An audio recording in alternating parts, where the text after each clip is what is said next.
चंदा कोचर, शिखा शर्मा, रघुराम राजन, आदित्य पुरी, उदय कोटक, गोविंद सिंह। दोस्तों, आपने इन लोगों का नाम तो सुना ही होगा। ये हमारे देश के टॉप बैंकिंग टाइकून्स में से एक हैं, जिन्होंने जीरो से शुरुआत करके बैंकिंग अंपायर खड़ा किया है। नमस्कार दोस्तों, मेरा नाम है Ankur Goswami, a banking professional and trainer. दोस्तों, इस वीडियो में हम देखेंगे कि बैंक ज्वाइन करने के क्या क्या तरीके होते हैं, कौन कौन से रोल्स अवेलेबल होते हैं, प्रमोशन कैसे होता है, हायरार्की क्या होती है और सैलरी रेंजेस क्या होते हैं, इंक्लूडिंग टॉप एग्जीक्यूटिव्स की करोड़ों में जाने वाली सैलरी पैकेजेस क्या है। बैंकिंग सेक्टर एक ऐसा फील्ड है जो हर तरह के बैकग्राउंड के लोगों को काम का मौका देता है, चाहे आप फ्रेशर हो या एक्सपीरियंस, या आप टेक फील्ड से हो या नॉन टेक फील्ड से। इवन एक डेटा के अकॉर्डिंग दोस्तों, इंडिया के बैंक्स में टोटल 42% लोग हैं जो टेक इंडस्ट्री से बिलोंग करते हैं। इंडिया में बैंकिंग दो बड़े कैटेगरीज में आता है, एक सरकारी बैंक और एक प्राइवेट बैंक। सरकारी बैंक ये वो बैंक होते हैं जिनको भारत सरकार, गवर्नमेंट ऑफ भारत ओन करती है, जैसे state bank of India, bank of Baroda, union bank of India और भी बहुत सारे हैं। इनका जो रिक्रूटमेंट है वो मेनली आईबीपीएस एग्जाम्स या एसबीआई के अलग एग्जाम से होता है।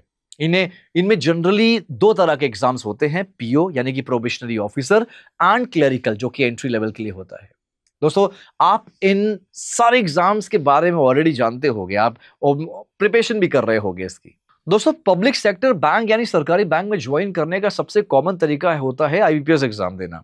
ये एक कॉम्पिटिटिव टेस्ट होता है जिसमें क्लर्क, पीओ यानी कि प्रोबेशनरी ऑफिसर या मैनेजमेंट ट्रेनी, स्पेशलिस्ट ऑफिसर या आरआरबी जो कि रीजनल रूरल बैंक के लिए अलग अलग एग्जाम्स होते हैं। अगर आप ये एग्जाम क्लियर कर लेते हैं तो ट्रेनिंग के बाद आपको पोस्ट मिलती है, जैसे क्लर्क या फिर प्रोबेशनरी ऑफिसर।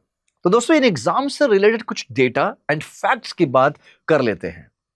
इसमें 2 से 2.5 करोड़, हर साल 2 से 2.5 करोड़ के आसपास स्टूडेंट फॉर्म फिल करते हैं, और सिलेक्शन रेशियो जो है वो 0.5% से लेके 0.7% के आसपास होता है। और लगभग 60 से 70% जो सेलेक्ट नहीं होते हैं वो फिर से अप्लाई करते हैं और उस साइकिल को रिपीट किया जाता है। दोस्तों, बैंकिंग सेक्टर में सैलरी काफी डिपेंड करती है कि आपके एक्सपीरियंस लेवल पे, चाहे आप सरकारी बैंक में हो या प्राइवेट बैंक में। पब्लिक सेक्टर यानी कि सरकारी बैंक में एक प्रोबेशनरी ऑफिसर की जो बेसिक सैलरी होती है वो 23,700 से लेके 42,000 पर मंथ तक होती है।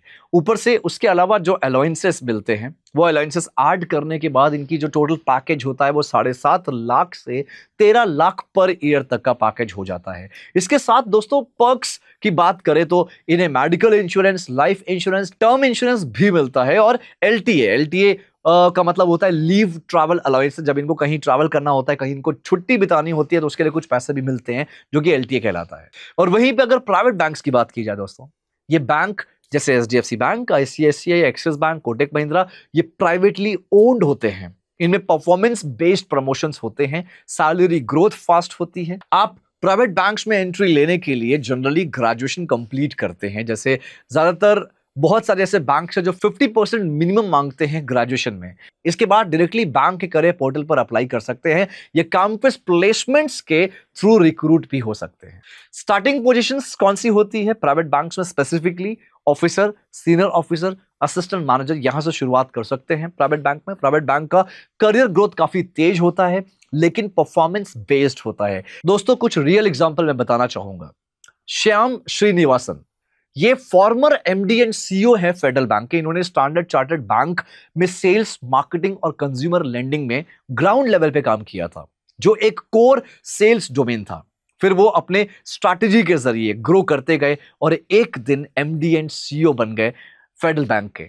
दूसरा एग्जांपल बताओ तो Vaidyanathan MD CEO of IDFC first bank. इन्होंने अपना करियर आईसीआईसी बैंक से शुरुआत किया था, जहां पे इनका रोल था रिटेल लेंडिंग। रिटेल लेंडिंग का मतलब होता है कि आप जब हम इंडिविजुअल कस्टमर्स को जब हम लोन देते हैं, इसके बाद ऑटो लोन्स यानी कि जो हम गाड़ी मोटर के लोन्स लेते हैं, क्रेडिट कार्ड सेल करने का इनका काम था। और फिर अपने unique style, long term vision के साथ आईडीएफसी फर्स्ट बैंक के एमडी एंड सीईओ बन गए।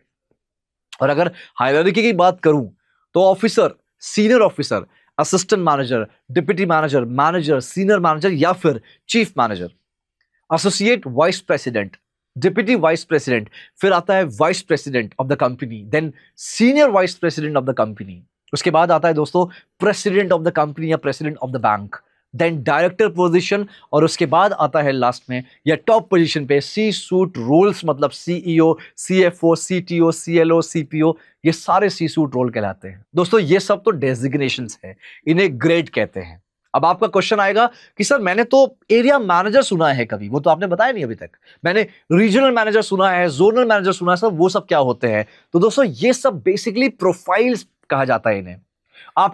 आपने कभी सोचा है ब्रांच मैनेजर जो होता है उसके बाद क्या क्या आपका करियर, आपकी जिंदगी ब्रांच मैनेजर पे ही खत्म हो जाएगी, या फिर रिटायरमेंट आप ब्रांच मैनेजर पे ही ले लोगे, या उसके बाद भी कुछ होता है? आपको मैं बताता हूं क्या होता है। चाहे सरकारी हो या प्राइवेट हो, इनका काम ऑलमोस्ट सेम होता है। ब्रांच मैनेजर या ब्रांच हेड एक ब्रांच को एंड टू एंड मैनेज करता है लाइक अ बिजनेस ओनर, और इनकी जो सैलरी होती है, चाहे वो सरकारी हो या प्राइवेट, 50,000 से लेके 1.5 लाख पर मंथ तक सैलरी होती है। ब्रांच मैनेजर के बाद इनकी जो प्रोफाइल आती है वो है क्लस्टर हेड। इनके अंडर क्लस्टर हेड कौन होते हैं? इनके अंडर में 4 से 8 ब्रांचेस होते हैं, और इनकी सैलरी 1 लाख से 2 लाख के बीच में होती है। इसके बाद आते हैं रीजनल हेड्स।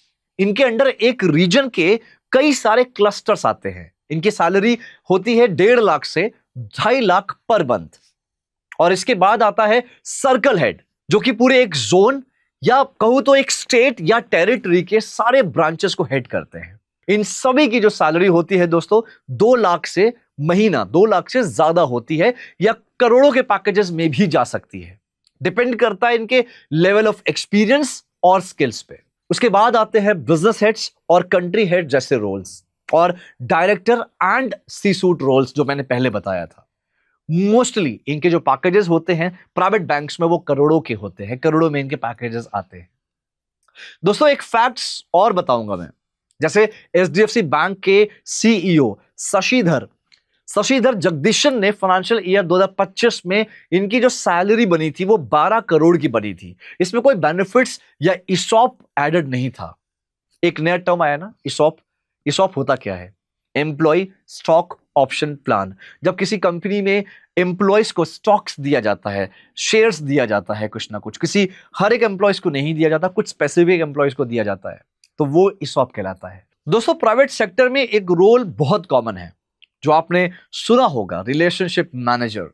ज्यादातर लोग अपनी शुरुआत एज अ रिलेशनशिप मैनेजर ही करते हैं, और इनकी जो सैलरी होती है वो शुरुआती दौर पे 20,000 से लेकर 1 लाख पर मंथ तक की सैलरी होती है। दोस्तों अब जो मैं बोलने जा रहा हूं, मैं चाहूंगा उससे जरूर ध्यान से समझिए आप। मुझे लगता है बहुत सारे कैंडिडेट्स जॉब सिक्योरिटी के कारण सरकारी बैंक ज्वाइन करना चाहते हैं। कुछ लोग होते हैं जो रिलैक्स की वजह से सरकारी बैंक ज्वाइन करना चाहते हैं, और कुछ लोग का तो एक्चुअली में सपना होगा सरकारी बैंक ज्वाइन करना। लेकिन आपने हमेशा सुना होगा कि सरकारी बैंक में रिलैक्सेशन बहुत मिलता है और प्राइवेट बैंक में बहुत प्रेशर होता है। लेकिन दोस्तों एक रियलिटी बता देता हूं। अब ट्रेंड, वक्त, हालात, जज्बात, सुना होगा ना 3 लाइन, ये सुना होगा ना, ये 3 वर्ड्स, सब कुछ बदल चुका है। अब सरकारी बैंक में भी बहुत मशक्कत करना पड़ता है। आरबीआई के मुताबिक बहुत सारे सरकारी बैंक्स का जो एक चैलेंज है, उनका चैलेंज है कि उनके पास डिपॉजिट नहीं आ रहा है, उनका डिपॉजिट कम हो रहा है। तो सीनियर ऑफिशियल्स को इंस्ट्रक्शन दिया गया है कि अपने बिजनेस रेवेन्यू को बढ़ाया जाए। इसके लिए सरकारी बैंक्स में भी सेल्स के लिए नए पोजीशंस लाए जा रहे हैं। ये रिलेशनशिप मैनेजर का रोल है, सरकारी बैंकों में भी आ चुका है दोस्तों। और अभी हाल ही में बैंक ऑफ बड़ौदा ने इस पोजीशंस के लिए नोटिफिकेशन रिलीज किया है, जिसपे मैंने एक डिटेल्ड वीडियो भी बनाया है, आप देख सकते हैं BFSI करियर 24/7 में जाके। अगर आप अपना करियर प्राइवेट बैंक्स में देख रहे हैं, प्राइवेट इंडस्ट्री में देख रहे हैं, प्लान कर रहे हैं अपना करियर बनाने का, तो आप इस चैनल को एक्सप्लोर कर सकते हैं दोस्तों। लाइव सेक्शन और प्लेलिस्ट में जाके अच्छे से देखिए, आपको समझ में आ जाएगा। दोस्तों एक बात जरूर कहूंगा कि सरकारी बैंक में एग्जाम के लिए स्ट्रगलिंग करनी पड़ती है, कोई दो राय नहीं है उसमें। और जब क्लियर हो जाता है एग्जाम, तो आपकी जो शुरुआती दौर है सरकारी बैंक में वो काफी अच्छी होती है। लेकिन ग्रोथ जो है, ये देखिए सच्चाई है, ग्रोथ जो है वो थोड़ा लिमिटेड होता है। वहीं प्राइवेट बैंक्स में थोड़ी स्ट्रगलिंग होती है, लेकिन 1 से 2 साल में सब स्मूथ हो जाता है। हमें कल्चर, प्रोसेस, इंडस्ट्री समझ में आने लगती है, और समझ में आ जाता है कि ग्रो कैसे करें। स्ट्रैटेजी बिल्डिंग कैसे करनी है, प्लानिंग प्लॉटिंग कैसे करनी है, क्योंकि private industry is all about the unique style, unique strategy and the business mind. वहीं पे अगर मैं स्किल्स की बात करूं, जैसे communication skills, negotiation skills, relationship building, mind reading, strategy building, time management, ये सब बहुत इंपॉर्टेंट स्किल्स होते हैं। बैंकिंग करियर में आपको एक्सपर्ट बना सकते हैं और इस करियर में आपको ग्रोथ दिला सकते हैं। बैंक में ग्रो करने के लिए आपको एक शतरंज के खिलाड़ी की तरह एक्ट एंड रिएक्ट करना आना चाहिए, क्योंकि जो क्वालिटीज इन खिलाड़ियों में होती है, चेस प्लेयर, शतरंज के खिलाड़ियों में होती है, वही आपके भी पास होनी चाहिए।